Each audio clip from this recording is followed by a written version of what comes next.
In December 1991, a flight from Tokyo to Los Angeles landed as usual. Passengers stepped off, one after another, tired, jet-lagged, ordinary.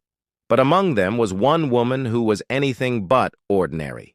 She looked confused, disoriented, and strangely calm at the same time. When customs officers asked for her passport, she handed it over without hesitation. It looked legitimate. Holograms, photo, microprint, everything in place. But when the officer scanned it, the system froze. The country listed on her passport simply didn't exist. She claimed to be from the United Earth Confederation, a place no one had ever heard of.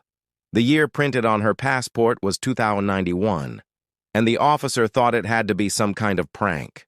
But every code on the document matched real formatting, only from a future version of the system that didn't exist yet. Airport security was called in. They took her to a private room.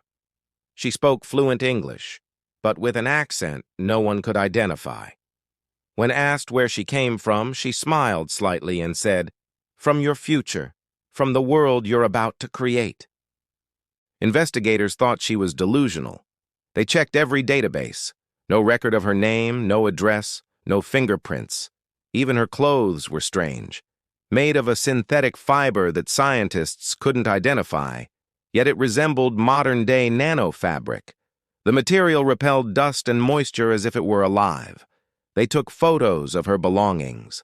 Her ID cards mentioned places like the Pacific Union sector and the global port of Zurich 3, cities that, as far as anyone knew, didn't exist, not in 1991. She asked if she could make a phone call. When officers handed her the landline, she stared at it blankly and said, "We stopped using those decades ago."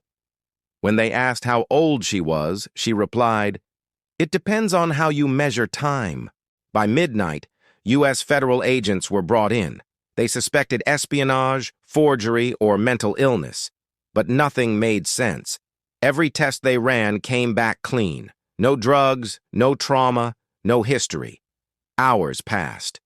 At 3:12 a.m., they decided to move her to a secure holding room for the night. But when the guards opened the door again, she was gone. No alarm, no window, no escape route. Just an empty room and the same passport lying on the table. The document was later analyzed by multiple agencies. The ink used on the passport pages contained polymers that wouldn't be developed until 2015, and the embedded chip inside, the kind we use in biometric passports today, didn't exist in 1991. To this day, no one knows who she was or where she went. Some believe she was part of a secret experiment. Others think she was a time traveler who slipped through a timeline glitch, and some say she was never human at all. What's certain is that every trace of her vanished from official records. Even the flight manifest that listed her seat number was later found missing from the airline's archives. Maybe she was telling the truth. Maybe she really did come from 2091, a world unified under one flag, one Earth, one government. Or maybe she was a warning, a glimpse of what's yet to come. Because sometimes the strangest stories aren't found in science fiction. They're found in history's missing pages, and maybe, just maybe, they're still unfolding.